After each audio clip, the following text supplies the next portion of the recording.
If you look at the Merseyside derby at the weekend, yes, Jordan Pickford was man of the match. It was a brilliant showing from him. Yes, they hit the woodwork, but there's still a lot more going on at Liverpool that needs to be addressed. So if you just look at it as a whole, what's your first thought on what the problem is there? Just the energy and injuries. And I know it's it's not a thing to say for people, but sometimes you have to say it, right? You can't stay away from something that's so obvious, right? And it's obvious to everybody, but then we think it becomes an excuse, but it doesn't. And the number of injuries that Liverpool has had early on, in particular in that midfield, of course, the fact that Darwin Núñez missed 3 games, that's down to him, of course. I think because of the midfield not being settled and the robust midfield that really starts everything that Liverpool do well.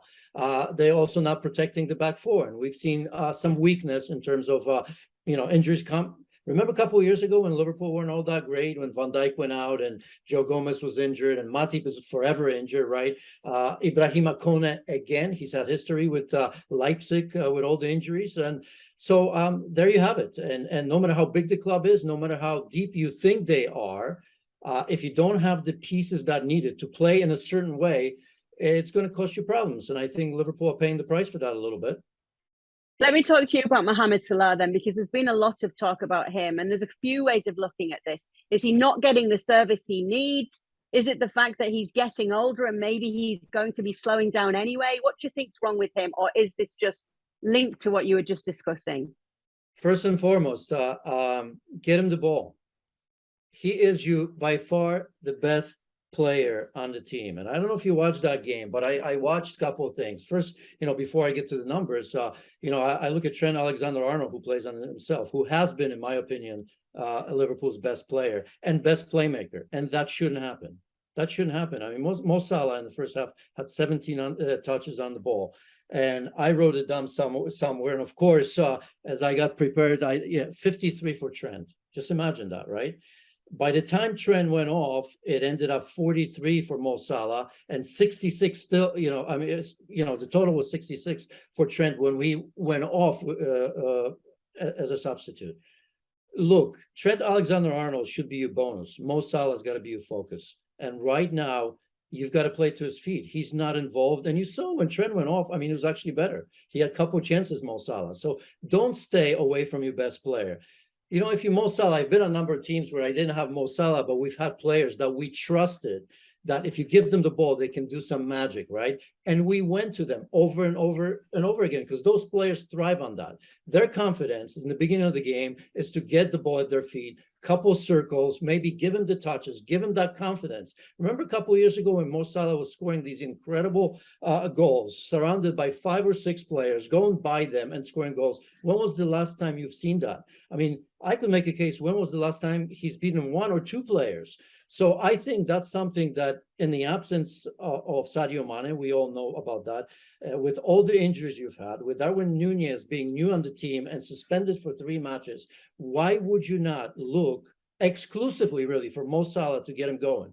So look, I'm not sitting here and telling you that Trent Alexander-Arnold is a bad player because they've said he's been the best player, but in a dynamic of the team, that's not necessarily a good thing. And he's been too much of a focus for Liverpool. And as you know, in the best of times, everybody kind of is looking at Trent saying, hey, take Trent out of the game and maybe the rest of the team doesn't function the way it should. I think that's the case. When you say he's been the best player, you mean he's been the best player over what period of time? The season I'm talking. If you look, you're talking about this season. You think he's been up to his best this season? Well, I mean, in terms of what he does, watch where he plays. I mean, he's coming more inside, more and more. He wants the ball all the time. He's crossing the ball. I don't know more than ever because I didn't look at these stats.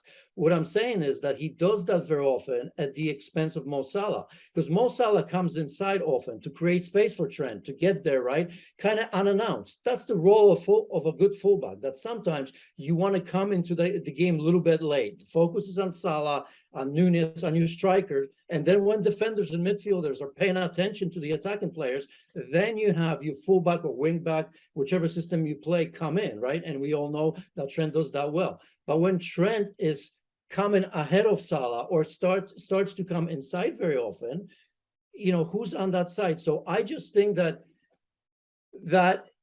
for me, I look at Mo Salah, and before you ask what's wrong with him, maybe nothing. Maybe he's just being overlooked a little bit. And I think that that's the first thing that you fix. So is it fair to bring up the fact that he is 30 now and there may be a drop off just naturally with what we've seen with players in this position?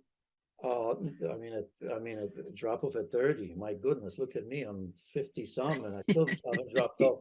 No, but You're not leading the line for Liverpool yet. Yeah, I mean, look, we often look at that, but I don't think it's a drop off. I think the system has changed. Sadio Mane, obviously, it was a big loss, and people don't like when we bring this up over and over, but it's important because I think there isn't a player you can replace with Sadio Mane. There just isn't.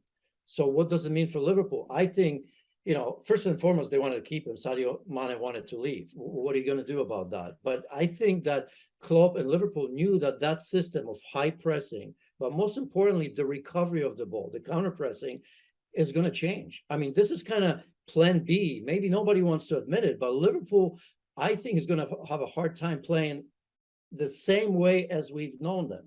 I think they can come maybe close to that if you get all the midfielders healthy and all that. But I just think that counter pressing in particular, look, Sadio Mane was the first one that started the press.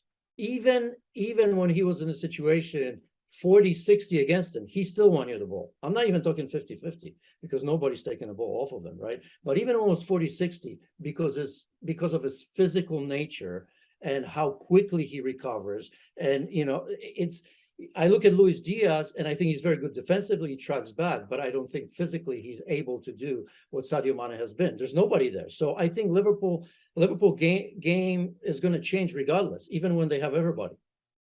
So obviously you've mentioned Darwin Nunez, and it's hard right now because it would be a small sample size that we would be using. And obviously they're going to have to adapt to him as well, and he'll have to adapt to the team too. It works both ways. But what's your verdict on him so far?